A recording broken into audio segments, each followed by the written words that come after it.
Live stream of high school sports. Please note that this broadcast is produced by an independent team of sports enthusiasts, and the views, opinions, and commentary expressed are solely those of the commentators and not representative of the schools, teams, or athletes featured.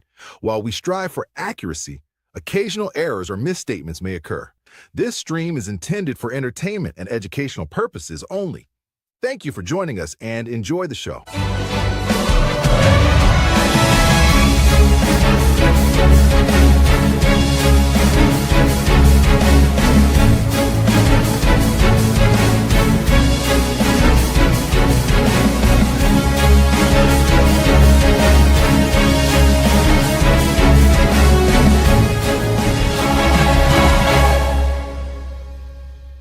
Yeah, come on, let's go. Hey, you ain't never seen nothing like this. Ain't no telling how it might get. It's the hypest right here. High school sports at its finest. So many highlights, you have to rewind it. Hey, Stream City, let me just remind you. The heart of a lion, a team full of fighters. So many stars on the field, it'll blind you. They're giving everything they got till the time's up. Yeah, legends in the making. History is made. We just getting started. You ain't seen a thing. YSN, gotta know the name. They gon' bring the flames. They gon' do their thing. Take it to another level, don't hold back. High school, got a passion and we show that. Got the drive and you know they got the heart. Number one spot for your high school sports. Let's go for the win. Hey. And hello everybody, welcome inside a Wednesday episode of YSN Live. We are so happy to have you aboard here. Anthony Hartwig with you. You know what Wednesdays mean. We're going running. And we have our running guru, expert, all the above, Rick Seipert, Boardman girls head coach and assistant AD. Sipe, how we doing? Another week of track and field. Here we go. Hey, we got some good weather this week, so can't complain about anything for now until it starts raining in about 3 hours. So right, yeah. We're gonna hold off that rain until 7. We have a lot of softball and baseball to get into. Let's get through all the diamond and all the events tonight, and we'll be good to go. Let it rain. Well, we have a really good show today, Sipe. We're bringing on someone from Ashtabula County in the 440, and someone that has already broken several school records young in the career. A sophomore from the Conneaut Spartans on the girls' side, Macy McBride. Macy, thanks for coming on, joining us today. We are so happy to have you aboard. Macy, we said when we brought you on, you've already broken a couple of school records. I mean, to make an immediate impact the way you have in the last season and a half, what's it been like for you, this roller coaster of being able to have so much success early on in the career? It's honestly been like kind of shocking. I wasn't really expecting to like get as far as I did. Like, I mean, I went to like indoor seasons. I've been practicing since like the winter, and it's definitely paid off like a lot. And I'm just happy to have gotten where I have just like my second year of doing high school track. And it's pretty impressive to start to hit the ground running like you have here. Let's talk about things up in Conneaut there. I know you guys are in a unique part of the state. So as you talked about indoor there, I'm sure you guys get pummeled with some snow during the winter months. So as a 200, 400 runner, what's those training conditions like? Are you training inside? You going outside at all to get some volume in? Let's talk about that a little bit. So when we had our indoor season, we were running up at the Edinboro like indoor like facility, and we were supposed to do some like actual meets, but we never ended up doing that.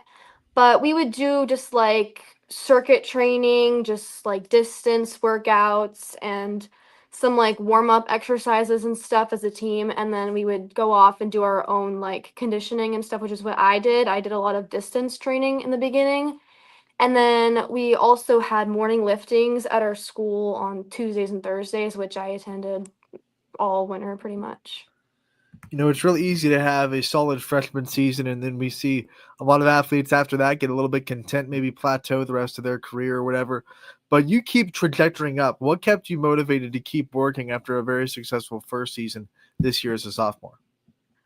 I just felt like I felt like I was doing like well, and I knew that I could do more. And I know that a lot of people expected me to do more, so I just kept pushing myself till I got where I wanted to be. And I still want to do more than where I am. And a lot of it has been my family and my friends, and my coaches definitely have a big impact on me and everything. And a big one is my brother. He's been, college, high school, so he's kind of, I'm in his shadow a little bit, but all he's done, he's always pushed me to keep going, and I've really improved from him. Well, when you're setting school records as a sophomore, I think you can get out of the shadows a little bit. Again, 1 minute flat, 26 high. I mean, those are two really, really good marks for any grade, but I mean, you're killing it Thank right now as you. a sophomore. So as the season's progressing here, a lot of places, this is conference week, and then we're getting into districts and then regionals coming up the next few weeks here. Have you peeked ahead a little bit, or are you just taking this one day at a time? I've been trying to go like one day at a time, taking, rest days where I can and workout days when I should. We had our CVC prelims yesterday, and then we've got our finals tomorrow. I have a practice today later, you know. So Speaking about practice and training, we've brought in a lot of track athletes over the last 2 seasons, and we always like to ask them what's their favorite conditioning training and then their least favorite conditioning training drill to do. that's actually a really hard one because it kind of just depends on what mood I'm in that day. I mean, I'm fine with doing whatever because I know like it eventually is gonna get me where I need to be and I need to do them. I personally I don't think ladders are that bad. I kind of like doing ladders. I like longer runs. Um Towards the beginning of the season, that's more what we were doing, and especially as a team we would do that. And I focused on being with like the mid-distance group a lot. Um, but towards the end of the season, I'm starting to work more into like the sprinting workouts and like things to help me with my starts and everything to get the extra like power and all. But that's where I've been right now. Well, you're dropping the mid distance line out there. You have any 800s in your future here? Possibly. I know that one of the coaches is my dad. He's been wanting me to try to do that. I've been in the 4x8 this season, and so our team's been doing very well. We have to talk more about dad being a coach. What's that dynamic like, having to flip between dad mode and coach mode? How does he do it? Well, my dad as a dad is pretty much a coach to me a lot of the time. I mean, when he's a coach, he's my coach. I mean, he's always, my dad. He cares, how I'm doing, how I'm feeling. But in the most part, he just, wants the best for me. He knows what I can do, and I try to, make him proud as I can with my races. He's definitely hard on me, but it helps. Oh, well, that's his job. He's supposed to be hard on you as the athlete there, and of course as his daughter. Okay, so you're coming up on the postseason here. How does your mindset kind of change as you're flipping the switch from the regular season into the postseason? I tend to become a lot more focused on my running, and I try to like calm myself and just like stay in like a running mode. Like I try to not get too distracted or like put a lot of pressure on myself. I feel that with like the more I think about it, the worse it is. Like last year, I got into regional prelims and I was too worried about it and it messed me up a lot. So I think that just to calm down and just relax is my biggest like turn. You're not the only successful runner at Conneaut. So let's talk about this program and the teammates that you have and the people you get to work with. What's it like to be a part of such a good group, and tell us a little bit more about this Conneaut program and what makes it so successful.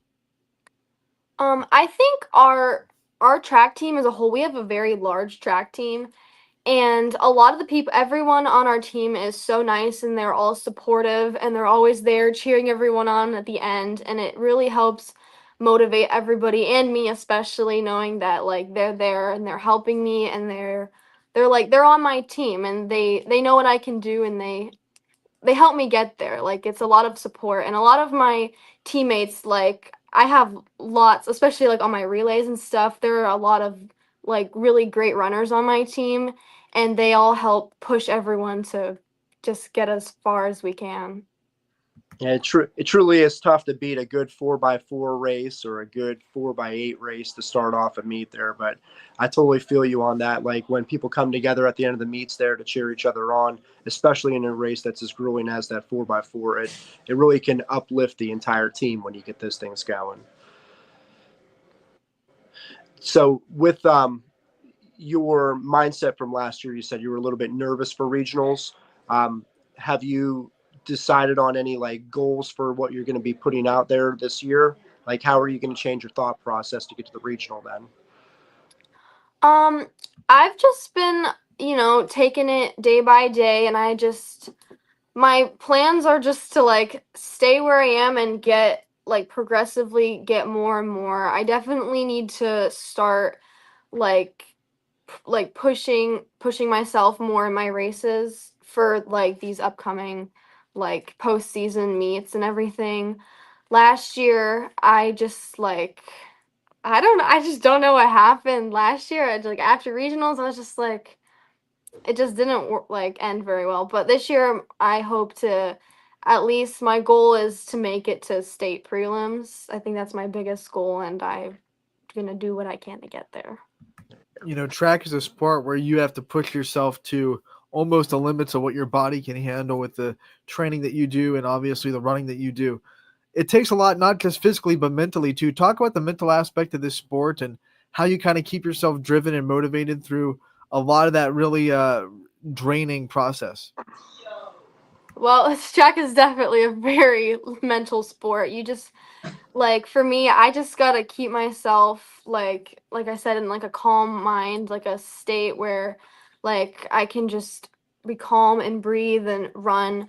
I tend to just I reassure myself that I know what I can do, and I know, that what I do is still gonna be good. Like, and even if it's not, everyone has their bad days. I mean, not everything's gonna be a perfect race, and I just try to like tell myself that I'm gonna do as much as I can, and as long as I do what I know I could do, then that's a win for me. Yeah, I mean, a lot of misconceptions of the sport is people think you're going to PR every single time you touch the track because you've been Yes. working hard. Unfortunately, it doesn't always work that way. Weather has a lot to do with it. How you slept the day before. Was there a big algebra test that day? There's so many other variables that come into the sport, and a lot of people don't recognize that stuff. So it's a very mature mindset. So as like a school record holder now, do you feel like all eyes are on you a little bit as a leader? Like, how has your leadership role stepped up in the program now that you're setting all these amazing marks?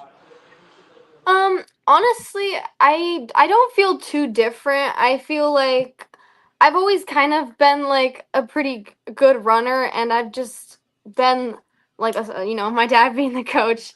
I've just kind of always been there. I mean, and it's a lot. Do people do always, they're like every day before a meet, they're like, "Oh, are you gonna get that record?" I'm just like, "Oh, just let it happen."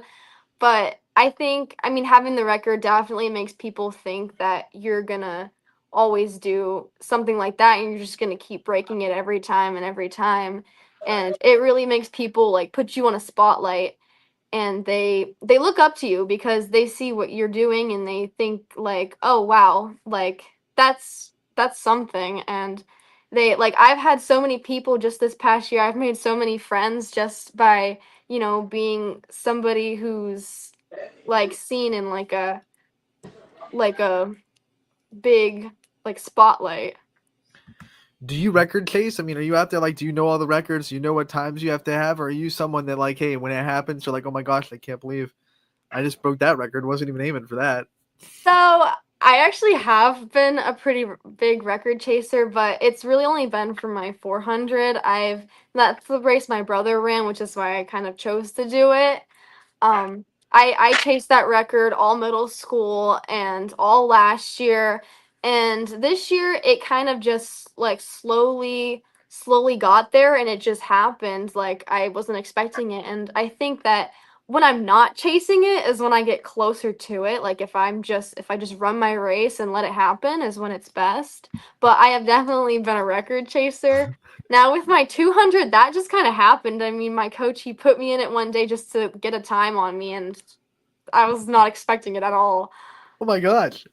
Just go try this 200 real quick. Okay, I'm gonna go break the record. That's awesome. Yeah, it is. That's pretty impressive. I mean, with the numbers you're putting out there, it makes sense as well. I mean, like I asked about the 800 because based on running a 60 flat, you should be able to drop a pretty solid time that open 800 as well. So I always have interest in those things. I really love the 4 and the 8, and I know how grueling both of those races are. It's easily 2 of the 3 worst high school races there are. So anytime someone willingly runs it and willingly runs it very well, like you are, it's pretty impressive. It's always something that catches my eye as a coach.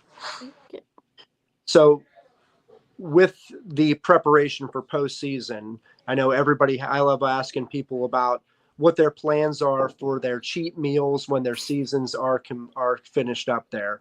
Are you like making any of those sacrifices as you're getting through here? And is there anything you're really looking forward to chowing down on once the season comes to an end? Not really, to be honest. I tend to like kind of stay in like a healthy, type of like eating habits and stuff. My mom is very big on like a healthy like diet and stuff. She's been going through like health coaching. Like I know she did that and she's done a bunch of different like groups and stuff. And she's always making like really healthy dinners, and I prefer them a lot, and because of her like opinions on everything, it kind of gets to me and I choose to just stay on like a better course rather than that anyways. So you have like no guilty pleasure foods that you like, no desserts that you like. Not really, no. I mean, I kind of Really? just like eat whatever. Can't like any candy, like something. It's really made me like not like candy. Like I love sour candy, but like I like only eat it like if if it's like it doesn't have to like just be there. I kind of have to Right. like really want it. And I mean, throughout the season, like I'll eat candy, obviously, but Right. I had some yesterday after my meet. There you But, go. Like, But I do like I usually choose not to like. right. What about ice cream? Nothing? I do like ice cream, There but you like go. We found it. it's just so I don't know, it's like weird. It's like I have to like really, really want it, and I usually don't.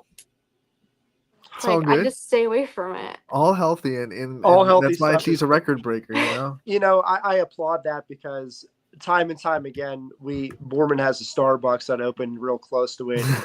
Every single day, I just see kids walking by in the morning, and I'm like, "That's 1,200 calories." We're getting a 1,800 Starbucks calories. in our Uh-oh. Ashtabula. Like, Macy's those gonna be weird, like, tested. those drinks that know. are pseudo coffees with 1 billion calories, and I just laugh every morning because I'm like, "That's what you're eating at 7 a.m. Come on, man." I love it. Macy, we've talked about your mom and dad. I want to talk about some more people in your life that you kind of look to as role models or that have supported you a lot throughout your career. Who are those people that kind of taught you how to be a leader and taught you how to be a role model? A lot of my coaches definitely like I feel like, just throughout the years I've been like very close with like my teachers and everything, and they expect a lot from me, I think, and they know that I can be a good leader, and it just, makes me want to be a very good leader. And a lot of my like friends and my peers and everyone on my team, I love my team so much. Everyone is so nice, and I was not expecting to like make so many like new friends just this season, and it's been so easy to talk to everybody, and it makes me want to like be somebody they can look up to and be a good person for them to, be there for them and like motivate them throughout their season as well. It's one of those great things about sports. Like it brings people together. And honestly, at the end of the day, you can kind of throw the times and the records out. I mean, if you're having a good experience and you're putting in all the effort, all the other stuff's usually going to come your way as well. So that's impressive. So things at Conneaut, what's your favorite subject and how come it's your favorite subject? So I don't know if art counts as the favorite subject for yeah. this, but my favorite subject is art. This year I had about like 2 art classes. I had one each semester, but Um, next year I plan on taking like as many as I can because I'll have a pretty open schedule. But I just love my art classes. I'm honestly I'm a pretty decent artist, and so is my brother. He's been a very good artist. But I just like I love drawing. I love painting. I love like anything that has to do with art. I just like looking at everyone's art. It's something that's very like open to me, and I feel like you can just kind of do whatever you want with it. It's very creative, and it like kind of can express you, and it's very calming for me when I do it, and I love making the projects that she has. Yeah.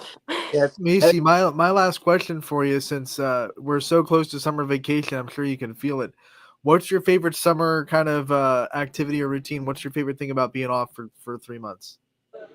I just I just like that it's warm. Like I on most of the time in the summers I play soccer, so I have soccer practices and like early like conditionings like pretty much right after track season. So if I've got that like almost every week, and then I also am on our drill team, so I have band camp at the end of July. So I don't really get a whole lot of like free time, and when I do, I go outside, I hang out with my friends. I really look forward to just being able to spend time with my friends a lot. Like I feel that's very important like for me to be able to be with my friends and I my just love that you family. do a little bit of everything. You're running track, soccer, drill team, whatever it takes. A little bit of well-rounded. Way to be well-rounded. Journalism right there. Thank you. Macy, we want to thank you so much for taking the time to join us today and talking to us about your year and your career so far. We know you have a lot left to do at Conneaut. We can't wait to watch it all, and we wish you the best of luck going forward. And we can't wait to talk to you again real soon. Oh, thank you so much. Thank you for thanks, Macy. having Good me. luck the rest of the way. Oh, thank you. From Conneaut, we love having them. The Spartans. I know you like the Spartans, Sipe. It's Macy McBride. Thank you so much for your time again. Sipe, that was a really good interview. Yeah, it's always impressive to hear how mature a lot of the kids are that we interview on here. I mean, they take care of their bodies. They're dedicated to what they do. Um, Again, another kid that's being coached the right way. She talks about her teammates and how important and pivotal they are to like her successes as well. So again, we got another good one out there to talk to today. She taught you a good lesson out there to all those athletes that are chasing milestones. It happens when you're not thinking about it. Yeah, I mean, Records and milestones, they're more likely to get broken when you're not in your head about it. And she said it, like, most of my records got broken when I wasn't chasing the record. That's just one of the things. yeah, if you're squeezing, it's usually nothing good comes from that when you're squeezing as an athlete. Loose and warm, that's all you got to be, and good things will happen. I like kind of a mix of the two. Like, you want to have it in the back of your head as a goal, like, hey, I want to get this time. But if you're too much into that, especially like on race day, that's when you see athletes get real tight. So you gotta walk that tightrope, because if you're oblivious to it and you don't have something to work towards, then what's the point? But if you're also too in your head about it, you're gonna be tight, like Coach Sape said, and you're just not gonna get it done. Yeah, and too, it's at the end of the day, it's supposed to be fun too. You can't be squeezing and stressing and just worrying over things at all. I mean, you're supposed to enjoy you're supposed to enjoy the process, enjoy your teammates. I mean, and if you're doing the things you're supposed to be doing, good things typically happen for people in those cases. Coach, you all right, man? Took a bad drink of water. Oh, wrong side. wrong tube. Right. So we're talking about record breaking. I want to know what's the most impressive record breaking performance you've ever seen That I saw live. Yeah, live or yeah. The most we'll go impressive live. thing I ever saw live. The first year I was coaching at Boardman, we went down to state, and there was a 300 hurdler from Berea. His name was Donovan Robertson. He was one of the first guys to break 36 seconds in the state in the 300 hurdles. When that moment happened, Jesse Owens Stadium was wall to wall. We're talking 20,000 plus people. The entire stadium stopped. You could hear a pin drop in the place. Everybody was standing, and everybody watched him and a kid from St. Ed's. His name was Steele Wasick, and the two of them just went at it. And Donovan got under the 36 seconds, and turned in an impressive race. That was the most impressive male. The most impressive female, hands down, was Abby Steiner. She broke the 200 record. Not only did she break the 200 record, but the girl behind her also broke it. And you didn't even see the second girl in the picture that broke the 200 record because Abby was so far ahead. She ended up going off to the University of Kentucky, and she became a national champion in the 200 at the collegiate level. I believe she's a Puma athlete right now as well. So, I mean, we've seen a lot of very, very, very good track in the state of Ohio over the last couple of decades here, but those two were the ones that stand out the most to me. I'm just trying to wrap my head around the breaking the record by so much that the person behind you broke it, but wasn't even In the picture. close. Yeah, it was like Woohoo! Abby ran fast enough to be one of the best male athletes in the Tri-County area that year as well. I think there was like 2 or 3 boys that had her beat. I mean, again, an Olympian you're talking about Right. here. So it's just like, I mean, not to be that, like, the guys should be running faster in most cases Right. there. But you can beat most of them. I mean, outside she of the beat every elites. single guy. It's outside of the elite guys that we have. Again, one of the most impressive girls I've seen. Those two things. I mean, there's a lot of good ones. Caitlin Daniels, she threw a shot put like 55 feet at state one year. That was an amazing thing to witness in person. I mean, again, Barrow, she threw 45, and it's the second farthest throw since, oh my gosh, I can't think of the girl's name from Fitch. But she was a Fitch girl from the 80s, and she threw a bomb. The two of them were the only ones to hit 45, and then this girl threw it 10 feet further from Olentangy. I mean, I love it. It's just such a cool sport to see these things happening. Every division has something fun to see. I mean, it's just a sport for everybody as long as you have an appreciation for training and you have an understanding of like the effort of what it takes to get to what these people are. Like when we were talking to Macy there, that 4, the 8, and the 300 hurdles, they are grueling. As soon as you get to a certain point in that race, everything just tightens up because of your energy system switching. You just get lactate in your legs. It burns, it hurts.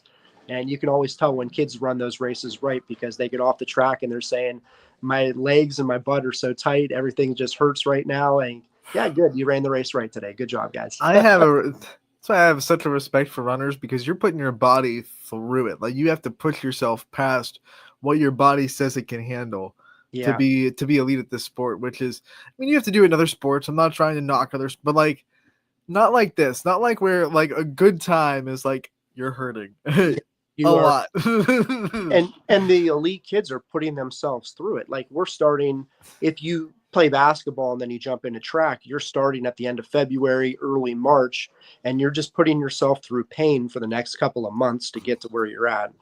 I mean, bodies break down. There's a fine line of how hard you have to train kids and what they're able to do. So, I mean, like you really put them through it. We're blessed here at Boardman.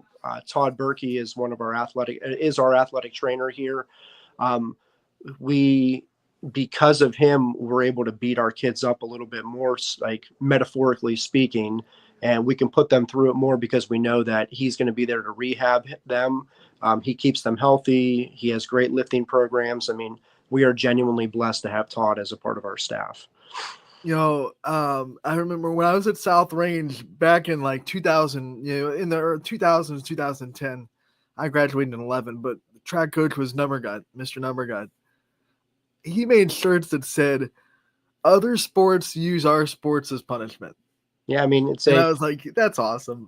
it is one of those like famous things like, hey, the punishment for missing 10 free throws last night, we're going to run a bunch of like gassers suicides today. Yeah, but that's exactly what we do. I mean, that is exactly what we do at practice, but it's not just running. You have to put times on it. You have to put tempo on it. I mean, there's a lot of stuff that you put into it, so it's not just like, hey, what do you guys do, just run? No, we actually train, and there's like an actual science behind everything that we do within the sport, especially if you're doing it right. I mean, anybody can go there and say, hey, go run 5 200s today.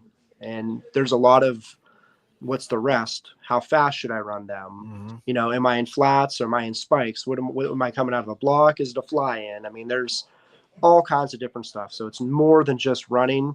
It is genuinely training when you put it down to it. And that is, I think, one of the biggest misnomers in the sport. People outside it watch it, and that's all you see is running. So you're just like, oh, they're just running. Yeah, but No, I mean, no.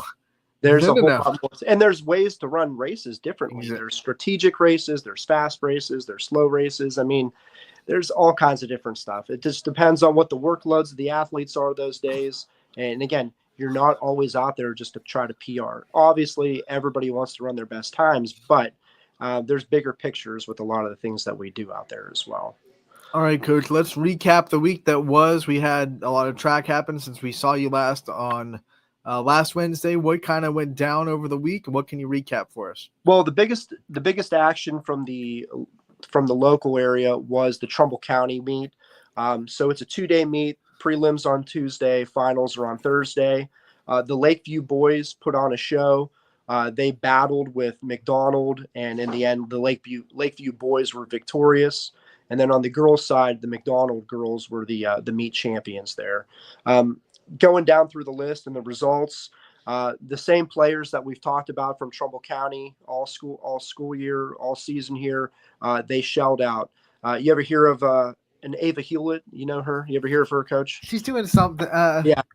Yeah, she put on a show once again in the hurdles over there, and she ran some open events as well. So I mean, she scored a lot of points for Ridge, and she carried her team to I believe they were a 3rd place finisher as a team in Trumbull County. So it continues to shine over there. Sipe, I think when Ava Hewlett's done, I mean, we'd have to do some research, some journalism. She might be one of the most decorated athletes in Trumbull County history. The way she does all the sports and what she does in all the sports. Yeah, she is she's phenomenal. She does a lot of really good things. I mean, and on top of all of it, she comes off. She presents herself well. She seems like a really great kid. And again, she is, like you said, very decorated in all the stuff that she does. Really excited to see what she turns out in the postseason here.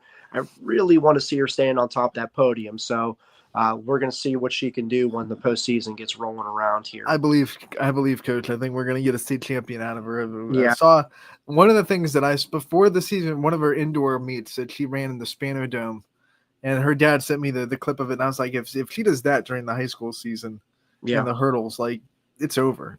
Yeah, she's turning in some good times right now. That 15:27 and 46:36. I mean, she's moving, man. She's primed to do some good things, and that's on, again, a bounce back in the training season too. So she's going to get faster when they start to taper her off. I'm really excited to see what's going to happen there. Naomi Sheasley from McDonald turned in a couple of great distance races there, 2:23 and a 5:10 in the 800 and the 1600 respectively. Again, Emma Bundy and then Shiley from McDonald holding it down with the throws again. Again, 2 of the best in the area, and they're both doing great stuff over there.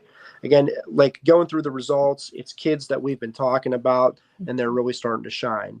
Papagallo from Mineral Ridge for the boys, Clace from McDonald, Zajac and Culp. I mean, we got great kids. I mean, every week as these kids get stronger and faster and their marks are getting better, I mean, I'm getting very jacked up to see what this postseason is going to turn into. So a lot of good track ahead of us still. Like I said, it is conference week. This week, some of the conferences have been decided already. The Northeast 8 Girard girls put on a show last night, and they took it down over there.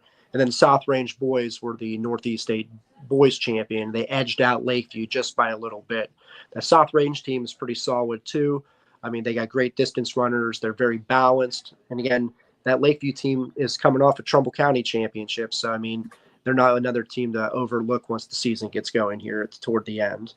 In the Mahoning Valley Athletic Conference, the Garfield boys and girls absolutely dominated their meets over there as well. So there's a lot of good stuff happening. And again, we're at that last week last 3 days of the regular season. Districts get going next Wednesday here or Thursday, depending on what division you're in. We gotta send the bat light out to some Garfield runners. Would love to get Garfield on the show. We didn't get them on last year. They doubled up most teams in their conference. So both of those teams are extremely strong.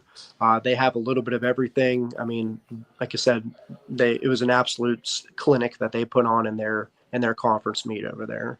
We also know, you mentioned South Range boys winning the NE8. I think Taylor Dado also had a really good weekend. I saw that on social media. Someone that does 3 sports for the Raiders, and happy to see her shine in the NE8 championships as well. What, long jump, if I'm not mistaken? I read it very quickly on social media. Yeah, she had 100, 400, 200. I mean, again, one of the top athletes in the track and field community in the area. And if you're going to win meets, you put your top athlete in open events and see what you can get. I mean, relays are fun, but if you're down for like a championship or, county, a conference deal, you can break those relays up, put other girls in, and use your stars where you can get the most points and maximize your output in those cases. So, I mean, that was really smart coaching. And again, they did perform pretty well, but Girard was just too much. They're too balanced. And again, they have some of the better sprints. They do a really good job over there. Paul Farr, he's been around for a very long time. He is a phenomenal coach. I really respect him a lot. And anytime I see him at a meet, I make sure I pick his brain a little bit about little cues that we can put out there. But again, he's one of the best in the biz. Honestly, this area is very blessed with some very, very good coaches. So if you look around, you can see the players that are out there every year, and chances are they have some of those coaches taking care of them. Coach, I know you said districts start next week on Wednesday and Thursday. Is there anything else you're going to try to squeeze in this weekend before that? Is there anything we should preview before we get to next Wednesday when we're talking about districts? Well, it is conference week, so a lot of teams have their conference meets. So that's pretty much going to be the primary focus for everybody. Again, the Northeast 8, they already had theirs last night. The AAC is tonight, so we'll be out in Austintown this evening, going for our conference meet tonight. So I mean, that's pretty much where the focus is. This is a big prom weekend as well, so some of the meets might be a little bit watered down. We do plan on doing our makeup meet for the Lakeview relays, but since we're going to be beating our girls up a little bit tonight, we're going to kind of tame it down when we go to Lakeview on Friday, just because. We'll run a race or two here to stay sharp, but this weekend's just about staying sharp, getting healthy, and getting ready to make that run for the Roses at state there. It's that time of year as we venture into the second half of May. Every sport's going to be starting the postseason. Softball starts tonight. Baseball will start next week, so we'll track and field. Yep. We're getting down to the nitty-gritty, Coach. Yeah, no, we have a girls lacrosse tournament game tomorrow. We have a softball tournament game tomorrow. Districts is next week. Baseball starts in a few weeks, but you are correct. It is that time of the year when win or go home in most of these cases. Before we let you go, since districts are next week, I don't want to dive too much into previewing districts before we get there, but I do want one question. Who do you think is someone that has really burst onto the scene this year that maybe it could win a district that maybe people weren't talking about preseason? The most impressive improvement I've seen from an athlete this year is Justin Solly from Fitch. He has turned in a phenomenal season running the mile and the 800. He's one of the better times in the state in the 8, so I'm really excited to see what he's able to do moving forward. Team-wise, I mean, like I said, it's the same players that we're going to talk about. I really like the McDonald teams. I really like the Salem teams. The Fitch teams are really good. I mean, it's the players that we talk about all the time, Coach. I mean, I really think that these are some of the premier programs, and we're going to see them shine when it comes down to the district time. We have good kids here at Borman. I'm excited to see what we're doing from our crew, but again, there's a lot of really good track athletes in this area. So I would love to see us get north of that 60 number that we had at state last year. I really think this is going to be one of those special years where we get a lot of kids down to Columbus in the newly renovated Jesse Owens Stadium on Ohio State's campus. Coach, we can't wait for next week when we finally get to talk about some postseason. We'll have another track star on, as we try to do every week as well. Thank you as always for the time, and we appreciate running Wednesdays as much as anybody. And we'll see you again next week, buddy. All right, Coach. Thank you so much. Have a great weekend. You got it. That was Rick Seipert, our running guru. It's definitely not me, so it's got to be him, right? So we want to thank him for just the dedication that he puts to the sport. We came to him last year. We saw a need for track and field coverage.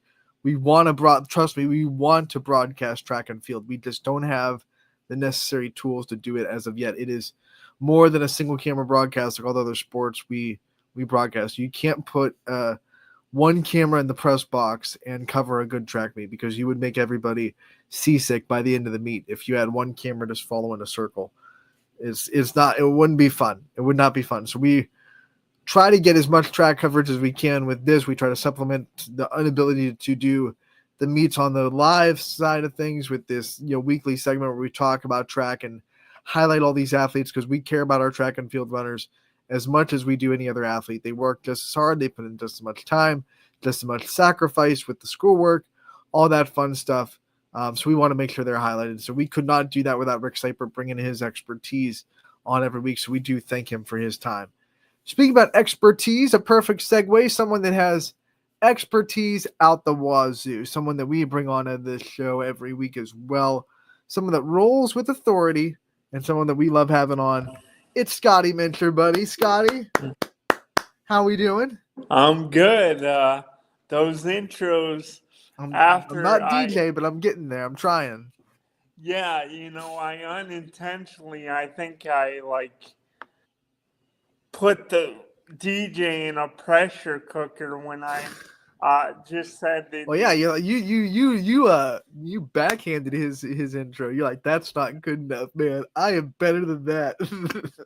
Yeah, I didn't mean for it to come off that way. Yeah, I'm sure you didn't, Scotty. I'm sure.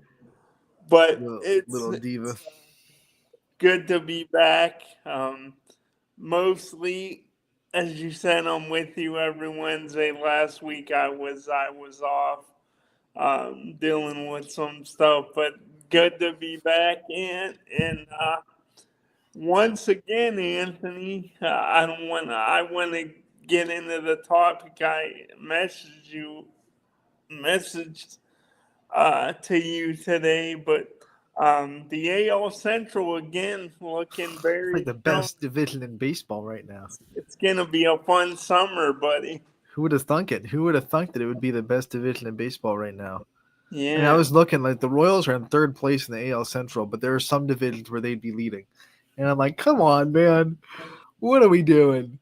And here's Scotty, last time we had him on, just saying the Guardians suck, and he's so mad about the way they're doing. I'm like, shut up, Scotty. Yeah, you put me on my plate,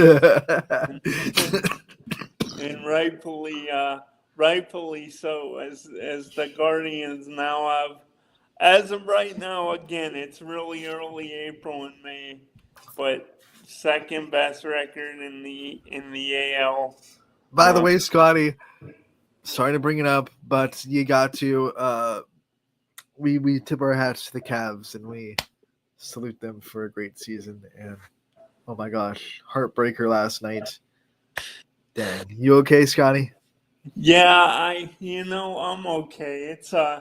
It's very disappointing because it just seems like for the last 3 years now, the Cavs picked the postseason to play their absolute worst basketball. I don't know what it is. Must be something in the water. It's in the lake, man. Yeah, it's the mistake on the lake, my buddy. Yeah, it's just hard to, when you win that many games and you have the number one seed, it's hard to take solace in just making the playoffs and getting to the second round. So we can throw this in at the end if we have time after we kind of dive into local sports, which we love to talk about. But if we have time, we can I've seen a lot. I don't follow the NBA for those of you that are just tuning in for the first time, so I don't know a lot about how this regular season went or the way it kind of shaked out or the storylines or anything. I just knew the Cavs were the one seed. And I know that a lot of underdogs are losing in this postseason. There was some rumbling on social media, and once again, we'll talk about it if we have time. regular season? How much meaning does it have? Yeah, you really start to wonder Because now. what I think one of the teams that won or is winning had like no wins against the top 3 NBA team this year in the conference, and they're up 3-1 in the series or something like that. Like one of those teams, I forget which one. I was like, so really like, but that can happen in every playoffs. That's the whole idea of you get in, you have a chance, right? You just get in, and if that's happened any sport. How many times have we seen a 6 seed in the NFL playoffs go off and to at least get to the AFC championship or NFC championship? It's like, I don't know why people are knocking that for the NBA playoffs, because it's like, hey, it doesn't mean the regular season is pointless just because underdogs are having a good playoffs. I don't. Now, once again, I don't follow the NBA enough to make that statement like confidently. Maybe it was a crap regular season and it really doesn't matter at all. Who knows? But we can have that conversation in a little bit. Scotty, first, let's bring in what you wanted to talk about. I know you wanted to talk about kind of the state of high school athletes, right? And what makes it kind of a tough spot to be a high school athlete this year. There's a lot of benefits that they have, a lot of advantages they have, but there are kind of some struggles that they have that no one else has ever had to be a high school athlete. Yeah, so I basically wanted to talk about that. I mean, and we know about, at least, from my time being on here and being with you and DJ and our conversations, sports, they usually, it results in a lot of times higher GPA and less dropout rates and stuff like that. So all that, it's very, very good. But there are the challenges, and I gave you examples, Anthony, this morning before we hit the air, like the peer pressure or the pressure from parents and the fatigue in sports, and also the time management. And then you have fans, and DJ's talked about this a lot through the years. A lot of fans will take it too far and kind of cross that line, and bad fan behavior can have a really negative effect as well. But in your mind, Anthony, as we sit here today, May 14th, 2025, what do you think is the hardest to juggle? Or do you think they're all pretty much, it just depends on the person and the It is very case by case, but we're kind of having a general conversation while knowing that. So I think we can just say, hey, we realize it's case by case, but there are kind of some things that are general statements that you can make that are kind of not universal, because I'm not saying everybody is in a struggle with this, but it's a high percentage. And one of the things that we recognize, high school, those years for a kid and a young adult are always and will always be tough, because you're growing into yourself. You're kind of learning this new experience. You're stuck in the middle of, you're not really a kid anymore, but you're not an adult yet. You're trying to find yourself out. You're dealing with all these things. High school, whether you're an athlete or not, and it always will be, always is, always has been a tough time. It can be tough. A lot of people look back on their high school days after they're gone and say, man, that was really fun. There were a lot of fun times. But when you're going through it, when you're going through high school, there's a lot of people that are like, get me the heck out of here, because this is not fun, right? And whether it be because you're not necessarily well liked in high school, and unfortunately there's bullying involved, and that's going to make high school really tough, or it could just be the pressure to be one of the people that a lot of people at school like. There's a lot of pressure that comes with that. There's a lot of pressure. There's just a lot of pressure on high school students that they kind of unknowingly to them put on themselves sometimes too. So it's tough to be in that age altogether. Now, I think one of the things that this generation is one of their big pressure points is social media. I will always think that. I am the social media director of YSN, so I see a lot of stuff on social media.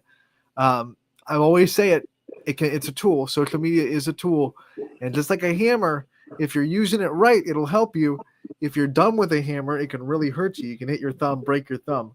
And social media is no different. If you are smart with social media and do it the right way and make sure you are blocking out toxicity, which you can, there's a block button, boop, and you're keeping out toxicity and making sure that stuff doesn't enter your train of thought in social media, you thrive on it. It is a tool that can really help you out, but it can make you look like a tool too. If you're being a jackwagon on social media. I like that a lot. You know, Anthony. It's one of those things. It's a tough world to navigate. It's getting bigger and bigger. When I was in high school, it was pretty much MySpace and Facebook was getting started, right? We didn't really have Twitter yet. Twitter was like there, but no one was really on it yet. Facebook and MySpace were what I grew up in. And MySpace, like the biggest drama you could have was taking people off your top friends list and putting them in like the bottom 10 or whatever. Like that would be like, oh my God, because you could pick like your top 5 friends that show up on your webpage or whatever on MySpace. But now all the stuff you can kind of run into with Instagram and Facebook and Snapchat and TikTok, it can really bog you down really quick. There's a lot of different avenues than just Facebook, MySpace. Now there's Facebook, Twitter, Twitch, Instagram, TikTok, Snapchat, all these different angles that people can come at you from. It can make life really, really hard. And I think that's one of the biggest things that kids have to deal with nowadays, that people that didn't, even me, don't fully grasp or understand what it can do to you. Yeah, it's something that, like, and definitely, people even a little bit older than us by just a few years, for them, they it wasn't anywhere near like you said. I think I had a MySpace like briefly. Oh, I rocked MySpace. I rocked it. I was on there for a handful of years. But it came to that point where the social media just kind of like really blew up, and more people were on it, and there were more and more platforms to be on it. I never had like Instagram until a few years ago, but I knew about, like Facebook, Twitter, Instagram, and everything else. It's one of those things I wanted to ask you, kind of with this in mind. Is it hard for you at times, Anthony, as much as we focus on letting the athletes, shine and making it about them and their platform? Is it sometimes hard because we love the sport or sports that they're playing so much? Do you sometimes have to remind yourself, like, okay, like these are students? I think it's easier on our level because we're focusing on high school, but now especially with college, and I don't know if you saw in the recent weeks, but there's a proposed commission by President Trump on college athletics. And I think college, that's something that, to me now, it almost, I don't know if you feel the same way, Anthony, but it almost kind of feels like the pros. And I forget sometimes. It's close. I forget sometimes that they're student athletes too, and it's really sad, and it's something that I think high school you still have it. There's things that like the OHSAA does, and the money and stuff like that. There's things that aren't perfect about high school, but it still seems to be like the most pure. And I used to think that way, the college was, more poor, but now it's just like, I don't know. What do you think about all this and the possibility of the commissions even on the collegiate level? Do we have an hour to dive into this deep conversation? That's just like the reality is this is a long conversation. Me and DJ talked a little bit about it yesterday. It's a long conversation. There are a lot of angles to look at, and both sides have. If you're kind of one of those people that like thinks that it's gotten out of hand with college athletes getting paid, there are valid arguments on that side, but there's also very valuable arguments on the other side that's like, hey, these kids are simply just getting paid for the value they put themselves in, right? If you are a dominant pitcher and you have worked hard to become that guy, just like anyone else that works hard at their craft, that gets into the job force, why shouldn't you be able to make money off yourself? It's one of those arguments. But I get the other end of it where it's like, yeah, but what about the importance of just being a college kid and the college experience, right? And I think one of the reasons why we're seeing so much lean into paying college athletes, we're also seeing a big spike in college isn't necessarily as important as we used to put in the education of college. There's a lot of people out there that kind of are like, well, college is kind of a waste of time educationally, because there's a lot more people now that are getting degrees and then not being able to find jobs for those degrees, and you feel like you just wasted 4 years of money and time to go to all these classes, and then you can't even find a job in the degree you have. So I think there's a correlation there between we're now really okay with paying these athletes a lot and having them kind of less focused on the education of college, because there's also a big spike in the idea that the education side of college is becoming a little bit more of a, unless you're going to one of those fields that requires a lot of education, doctor, lawyer, etc.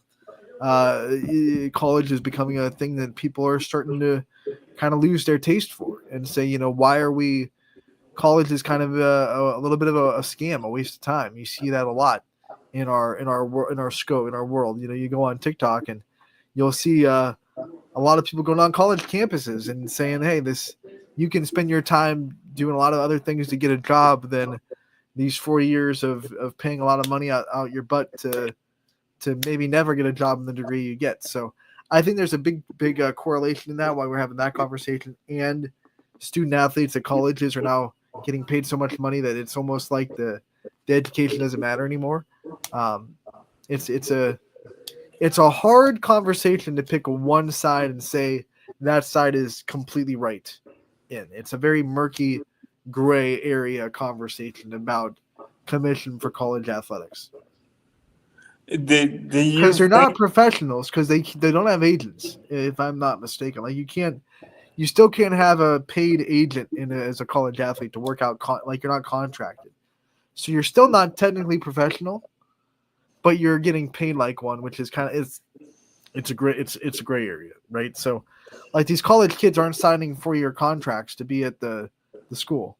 So you're not really, I don't know if that would be the definition of professional athlete or if it's just you're getting paid, but there's no like free agency. There's no like collective bargaining agreement.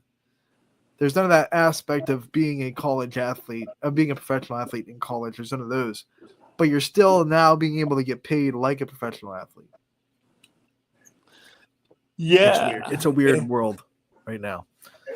I think it's trying to find this equilibrium, because when we got NIL, it came onto the scene and the NCAA was like, okay, you want it, you got it, we're hands off.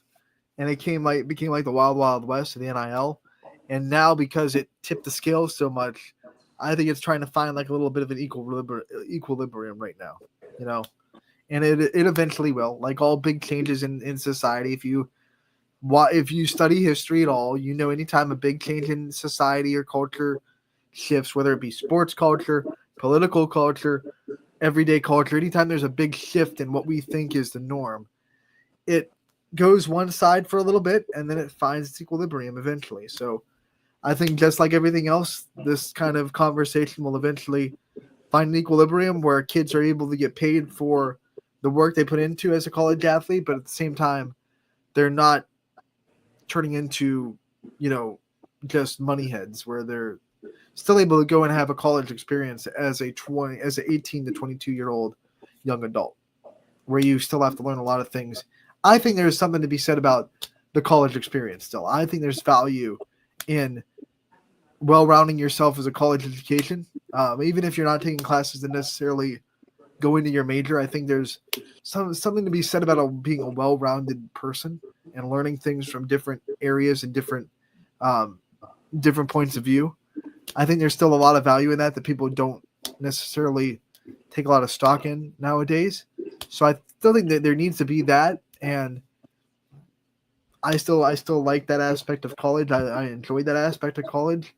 And that's one of the things that I will always stand on. Hey, maybe the education is getting a little bit it's not end all be all. You don't have to go to college to be successful. And I think that was the message we were sending kids for a long time. If you didn't go to college, you couldn't get a job. There was no way to be successful. I don't think that's the right message at all. But at the same time, I think there is value. There's a lot of value in the college experience. Yeah. Hey, welcome to my TED Talk. Thanks, Scotty. That was Let's hear from you. What do you think? A lot of valid points there. What do you think? I honestly, I think my little time, my brief experience I had with college, there was a lot that I really did love about it, and think was valuable. And I think you kind of hit the nail on the head, Anthony, where you can't replicate or replace a college experience. I think everyone should experience that, or should be able to, everything that goes with it. But I know a lot of my friends and stuff like that, they went to college for years, they, for whatever they were majoring in or whatever, and then they get out and it's they're having a hard time, just figuring out where they fit. It's just oh, what did I go to college for then? I can't even get a decent job, and what I went to school for, this isn't what I want. I know people that even have gone back to college that just graduated a decade ago or less than 10 years ago. So I do think there's value in both going and not going. I myself even haven't closed the door on potentially, going back one day. For me, I have a tendency to want to take on a lot at one time. I could get pretty ambitious. And for me, when I went, it was about 10 years after high school, and I was going full time, and it just ended up being a bit overwhelming for me. But I still remember going and just being on campus and the excitement and getting to interact with other college students, and just that feeling of I'm back in school again, unlimited potential. But so it's something I haven't totally closed the door on, but it was a lot for me. And then I kind of just, thankfully, I was going to Purple Cat, had the meeting with DJ, and then I joined the team here, which was obviously worked out awesome. So, but I could see both sides of it. I would still say I'd rather value going at least once than not going at all. But that's just me. Scotty, let's shift focus to the postseason softball and the fact that it is starting today. We have sectional finals starting today and tomorrow, depending on what division you're in. Here are the games that are happening today in the sectional finals. Wednesday, of course, May 14th. In Division 4, there's one sectional final that we see. It's Beaver Local. They will be hosting Cambridge. Then we go into Division 5. South Range, they open up their tournament tonight against Orville at home. Liberty will be hosting Mooney. That's a 21 versus 19. Garrettsville Garfield travels to Pymatuning Valley. That's 17 versus 13. Chippewa goes to Girard. That is 24 versus 15 in the sectional finals. Division 6, we have Crestview hosting Smithville. Crestview's the 9 seed. Smithville the 27. Middle Ridge hosts Grand Valley. That's an all YSN matchup. Middle Ridge is the 4. Grand Valley is the 25. We have Springfield hosting Waynedale. Springfield the 13. Waynedale the 16. Actually be a pretty good game if seeds are accurate. The 20th seed in East Palestine hosting 21 Lake Center Christian. McDonald is going to be hosting Kirtland. Southern goes to United. That's 23 versus 5. And then Waterloo travels to Camel, 15 versus 12. In Division 7, we have Wellsville going to Matthews. Wyndham going to be going to Heartland Christian. Lisbon hosting Brookfield. Badger going to Bristol. Western Reserve going to Jackson Milton. Warren JFK goes to St. John. We have Kidron Central Christian. Say that 10 times fast. Kidron Central Christian will be at Lowville, and then St. Thomas Aquinas will be at Maplewood. Maplewood is the 2 seed in the district for Division 7. And then if you are in Divisions 3 and 4, you will be playing tomorrow in your sectional finals. The other ones, if you are not mentioned in one of those two days, you will be you got to buy into the districts and you're waiting your winners. District will start Monday for district semifinals. Monday and Tuesday will be district semifinals for softball. Baseball starts next week, so does track and field. So we are right into postseason. Scotty, how excited are you for postseason? I mean, this is one and done. This is win or go home. This is separating the good from the great. This is how we do it. Yeah, it's the best, man. Nothing like those high pressure moments, and especially What I'm excited for, Scotty, is I think in every division we have a team that has at least the pieces to make a run to the Final Four, which I'm confident in saying. I'm not flubbing it up because it's YSN. I think we have a team in every division and this is baseball and softball, so it's so fickle. But we're talking softball since it's starting today.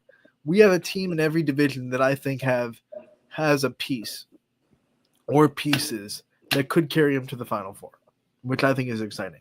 Wouldn't it be cool to have 7 teams make it to a Final Four in the 7 divisions? That would be just absolutely amazing. Fitch has, in my opinion, a very winnable district. If they take care of business, they should get the regionals. They have a path to go and get to state again. Canfield has the offense that is so hard to pitch to, and pitchers that are good enough. They don't have Melina Toth anymore, which means they're not going to win 1-0 games. But their pitchers are good enough to kind of give their offense leeway to score a lot of runs. You go down a little bit more.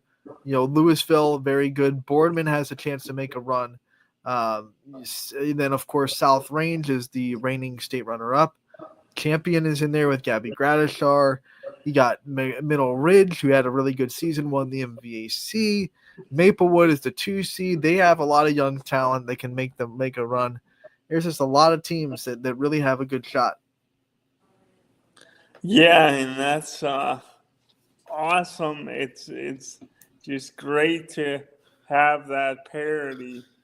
And then it's when you add in that, we're when you add in the high school element, it just makes it that much more exciting because I think more in high school than any other level, it probably has the most variables out there with all that goes on in high school life and the expectations and everything like we talked about earlier, the pros and the cons.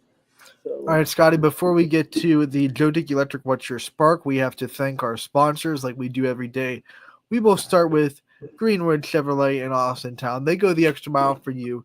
We try to do the same here on this show and on this network every single day, going the extra mile for our families and athletes that are in the YSN conglomerate. The way Greenwood Chevrolet goes the extra mile for you, or at least the way they're doing it this month, is you're getting ready for that summer vacation, Scotty. You're putting a lot of tread on those tires, right? Put a lot of miles on that car to get to the summer vacation, drive all the way through God's green earth to try to get to a good place where you can have some fun in the sun. Well, one of the things you need to do all that is a fit car that can get you there safely. Greenwood Chevrolet has an excellent service department. They will make sure that your car is in tip-top shape. Whew.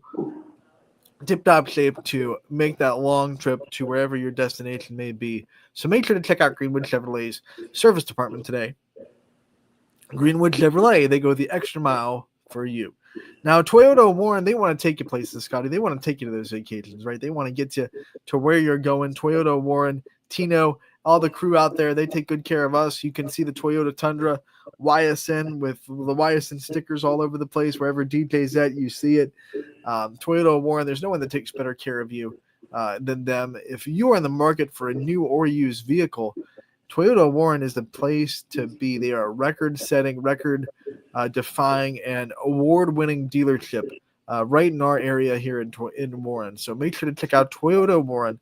They'll take you places. We will too, Scotty. We're going to take you right into our final segment of the show, which is a fan favorite, and it's one of our favorites too. It's the Joe Dickey Electric What's Your Spark?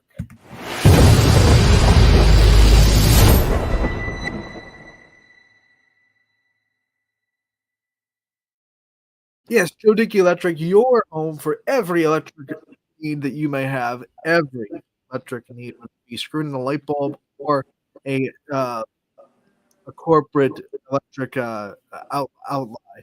They will definitely take care of you. Scotty, what's your spark today? well, I have two. The first one I'll keep short and sweet. The first one is an apology to DJ because I still haven't done the ice bucket challenge, but believe me, it is coming for sure. I'm gonna get it done. It's just about working out the Scotty, logistics. Scotty, quit acting like it's super complicated. Like what is there to work out? Whoa, I think you're just nervous. I think you're trying to dodge that cold water.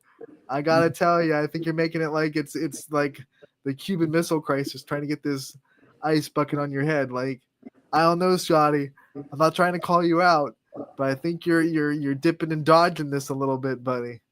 It's Been like coming. 3 weeks, maybe 4 weeks.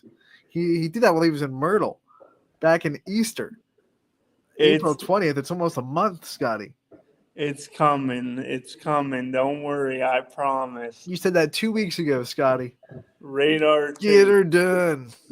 So Radar's got to get it too. All right, we're not going to put one of Radar's comments up until he does the ice bucket challenge. Okay, that is fair. That is fair. And then the other one was just today. Purple Cat was closed. I'm off every Wednesday anyway to join you, but it was closed in memory of Jimmy's first client he took in, Joe Gallagher, who had Down syndrome, but was just always happy in a good mood from what I see. I guess that's my second spark is, we talk about CP and some of our physical challenges, Anthony, but my spark is, give people with intellectual disabilities, give them a chance to, because they are very important as well. So. Absolutely, Scotty. My mom is a proud member of the Mahoning board for developmental disabilities as well. She works for Leonard Kurtz, so I am right there with you. My oldest brother, who Jimmy knows pretty well, I think he worked with us for a long time. Randy passed away at the age of 19. He had a lot of developmental disabilities, so I am right there with you. Absolutely, can't do it any better than that, Scotty. Good job. Way to bring it home. Way to bring home a serious spark. You know. Well, what is your spark? Whoa, Scotty. Don't I will go at my own pace. Okay. My spark today. We are getting closer to the start of the softball big tournament, the NCAA Division I softball tournament. The brackets are out. And if you are kind of wanting to be in a bracket poll, no, we're not making people pay or anything. Let me know. Send me a message. I do a bracket poll every single year. There's not really an app like there is for March Madness to do it. So it's basically I just kind of organize it and take people's picks for the regionals, super regionals, and the Women's College Worlds. If you're out there and you want to be a part of the fun and watch some college softball and pick the brackets and all that fun stuff, let me know. We will get you squared away and we will get in that bracket poll for the Women's College World Series. So that's going to be some fun. That's my spark out there. The games start Friday, so got to get your picks in if you want to be a part of it. I like it. I like it a lot.